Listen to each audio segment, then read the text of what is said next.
So we need to talk about something that a lot of people have brushed off for a very long time. They thought that this went away. Trump has been reelected and everything's okay. But Trump in recent days, as well as the mainstream media, have brought up the 2020 elections and how Trump is calling for investigations and prosecutions. And some of the news that's coming out is absolutely mind-blowing. And what Trump has been saying all along, and even in recent days, coming back from his trip to Asia, has been absolutely critical. There's also 2 Supreme Court cases that are coming up. So let's talk about some of the updates to this news, as well as all the connected things with regards to Q drops, many others, as we get into this topic today. So President Trump just posted this video 3 hours ago. And so I want to look at the entire clip and listen to what this guy, a sheriff in California, is saying about how Gavin Newsom, as well as the state of California, is stealing elections. It's structured. We see quite a few flaws. You're able to register even if and cast a vote if you don't live in the country, as evident of his brother in Pakistan. And I think we have some evidence of 2 or 3 other people out of the country that voted. Is that correct? Yeah, approximately 2 or 3 other people out of the country, as well as people residing outside of the district. Okay. The online voter registration system, it seems to be an honor system. Anybody can put information in there to register to vote.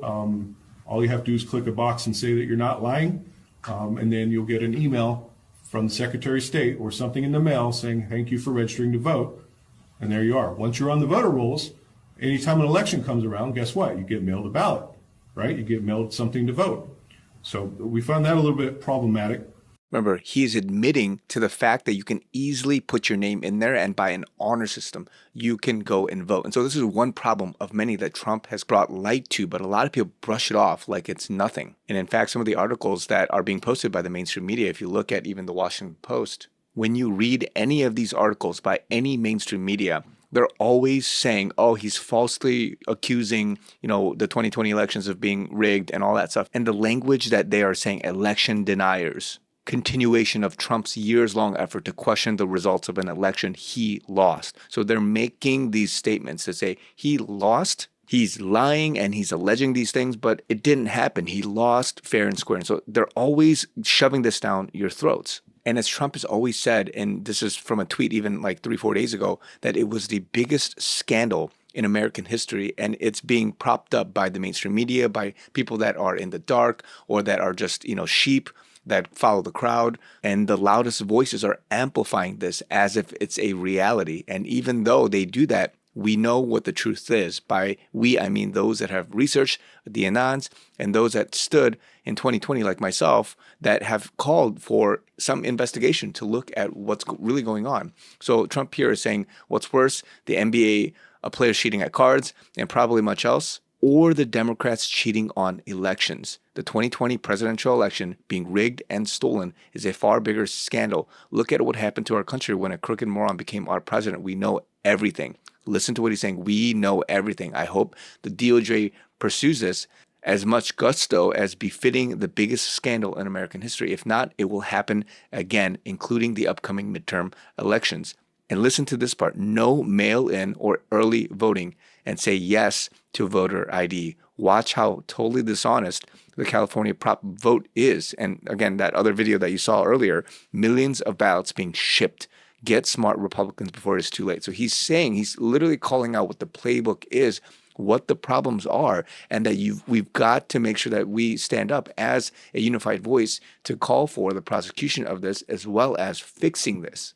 And here in another post, he's saying that he won 3 elections by a lot. Again, this is not Trump just saying things because he, is narcissistic and, I won and blah, blah, blah, and he's a sore loser. It's not that. He's literally factually talking about what had happened, and people are trying to brush it under the rug like it was nothing. And Q talks a lot about elections, especially election fraud, more than a couple hundred times. The word election and everything related to fraud elections has been brought up. Look at post 4960. This is coming from 2022, which is more early or recent.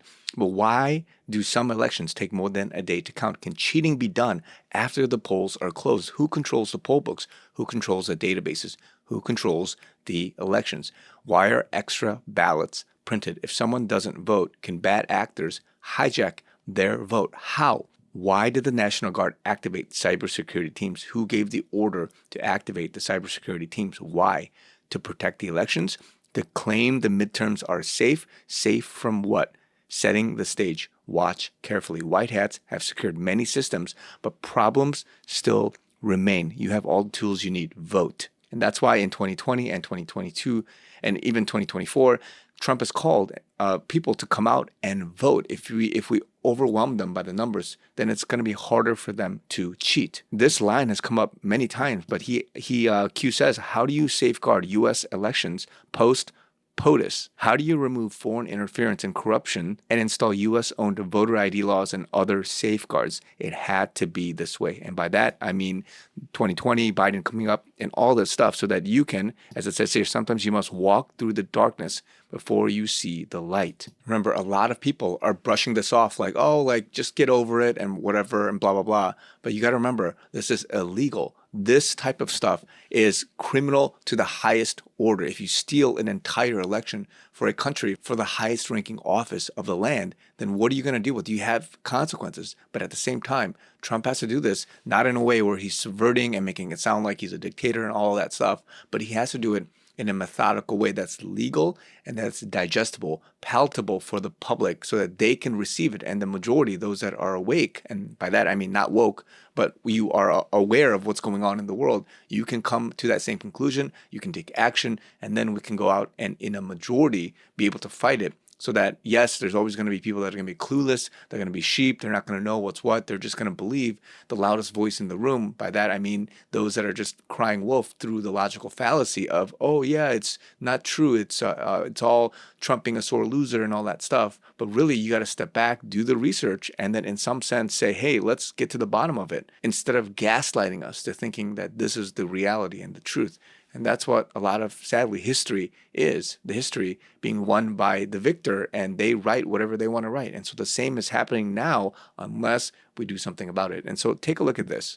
There are 2 Supreme Court cases that are coming up that may affect future elections. And the Epoch Times did a good job writing this. But I want to read some commentary on X by Joe Lange, where he's talking about these 2 cases and what this means as it goes forth from a legal perspective. So he says, I've been waiting for one particular issue to take center stage. The Supreme Court is about to rule on 2 important issues that will, quote, set the table for the upcoming exposure of, quote, election fraud. Now, he's quoting here from the article itself, but the country is gearing up for the 2026 midterms, and the stakes are especially high for both allies and opponents of President Donald Trump's administration. In October, the Supreme Court heard 2 cases that may impact upcoming elections, one dealing with race-based congressional maps and the other addressing whether federal candidates can challenge state laws that allow ballot counting after Election Day. One issue will strip away a lot of Democrat seats and increase the number of states that will be forced to redraw their congressional districts because many in blue and red states were based solely on race. That is unconstitutional. Hear what that's saying. It's going to affect how they remap their congressional districts. It's going to be huge for future elections if this passes and goes through. And then continuing on, it says, they, quote, asked whether Section 2 of the Voting Rights Act was being unconstitutionally interpreted to force states to draw congressional maps with extra, mostly minority districts. That section of the law prohibits voter restriction based on, quote, race or color. The second ruling will be just as important. So this is for the second case. Do you want more evidence that all of this is planned and that the majority of the Supreme Court is actually helping Trump defeat the insurgency? Again, this is not in sort of any dictatorial way, but to say that the good guys are all together on the right side and the Supreme Court is helping with that. And so moving on to what he's saying, does anybody remember what the singular excuse was for the Supreme Court to strike down every challenge to the 2020 election? It's lack of standing. Remember that. And again, if you've lived through the last 4 or 5 years, we've heard that all the time in the news. Lack of standing. Guess what the Supreme Court is getting ready to rule on? Coincidence?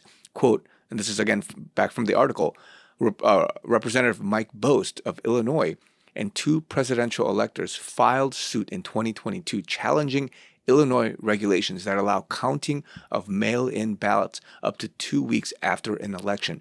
In addition to violating federal election law, they said those rules require Bost to pay campaign staff for an extra 2 weeks of work as they monitor the late ballot counting. Counting mail-in ballots 2 weeks after an election goes against federal election laws. But here's the key to this lawsuit. The lower courts ruled that Bost did not have standing, i.e. the right to sue, because the decision to pay staff to monitor the ballots was a, quote, self-inflicted injury. The Fifth Circuit Appeals Court also said Bost could not show the law injured him because the 2024 election was still 2 months away at the time of their ruling. Did you catch that? Bost was a candidate, and a lower court said he lacked standing to file the lawsuit trying to get Illinois to enforce federal election laws. Again, this was 2 months before the election. So Trump had his election stolen in 2020, and the Supreme Court said that he, quote, lacked standing to present evidence of election fraud, along with lots of violations of federal election laws. So why would they even be hearing this case now? The timing wasn't right in 2020. Danger of civil war. Remember how divided the country was during that time, January 6th, all of that stuff. It was crazy, and we all lived through that. And don't miss this important point. Bost filed the lawsuit before the 2024 election. He was trying to prevent election fraud. Timing is everything. Again, he, quote, lacked standing at the time. So in the case of Bost versus the Illinois Board of Elections, the question before the Supreme Court is not yet about counting late ballots, but whether a federal candidate has the right to challenge the practice. Paul Clement argued for Bost, told the court that counting the late ballots was illegal, could cost Bost the election or reduce his margin of victory, and meant he had to shell out extra money to pay his staff. All of that means that Congressman Bost has standing 3 times over, he said. Can a federal candidate challenge a state election that is not enforcing federal election laws? Jane Notes, attorney for Illinois, said that allowing anyone who called themselves a candidate to challenge election rules in court would result in chaos. These aren't rules, they're laws. She also argued that Bost has no standing because he is unlikely to lose the race. But when the justices asked how close the race would be for a candidate to have standing, Notes was unable to give an answer. Guys, think about what this means for the future of election law. Remember, what Trump is doing is he has to clean out, he has to do everything by the books, clean it out in the legal system. He's calling attention to it, yes, through Truth Social posts and him saying, and some says crying wolf and all that stuff. But as he's doing that, people are more and more citizens, anons, the citizen journalists, they're coming up with all of this stuff, writing about it. And then as it gets challenged in the law, what Trump is also doing behind closed doors, and I don't even want to say behind closed doors because it's very overt in some sense, is he's bringing in the National Guard. He's removing illegals. And again, as you saw from the first video, he's cleaning house such that for the next election, you're not going to have this illegal voting system. You're not going to have people being, paid and doing whatever it is. And again, I'm not trying to give allegations here, but based on what Trump is saying, what others have shown and said, this is what's happening. Look at these illegals. Look at these people that are voting. He's going to have that cleaned up. Remember, I showed this the other day, but the National Guard is being activated across all 50 states for a nationwide crackdown, a quick reaction force to deal with civil unrest. This is something I talked about the other day, but a lot of this is being done in preparation for possibly next year's elections and everything after this. So again, it goes back to what Q was saying. How do you safeguard elections post-POTUS victory? Again, he's dealing with this in an incredible way. And by that, I mean Trump. He's doing this, the legal system, all of that. It has to be done the right way. It has to be done by the books. And so don't forget this. Don't brush it off and say, oh, he won, he got his third term. He needs to set this up for the future of democracy as we know it. And so take heart, guys. God is with this, and he's going to allow this to be cleaned up because the deep state, the Illuminati, whoever is part of this, they've been at this for far too long. And this should be absolutely shocking for many of us who have voted thinking that our vote counted, but really it was hacked, it was manipulated, and it was done to the degree that it allowed whoever wanted to be in power to be brought into power. So be encouraged, guys. we're in good hands and God is doing a lot during this time. Guys, you guys know I am doing a fundraiser here on givesendgo.com, and I wanted to, again, bring to your attention the fact that we are only a couple $1,000s short of our fundraising goal. I wanted to ask again for a last minute push to say, hey, let's get over the line. It's only a few $1,000s. Would love it if you guys can help me out here, because we are trying to raise funds for me and my team, including, legal stuff, all the operations, my mission here in Korea. The details to all of that is in this link. If you guys want to support me alternatively through PayPal, Zelle, Venmo, that would be much appreciated. But guys, I would love it if we can get over the line here as quickly as possible so we can move forward and I don't have to advertise this all the time. So love you guys. Thank you guys so much for the support so far. More to come, and we'll talk to you guys soon.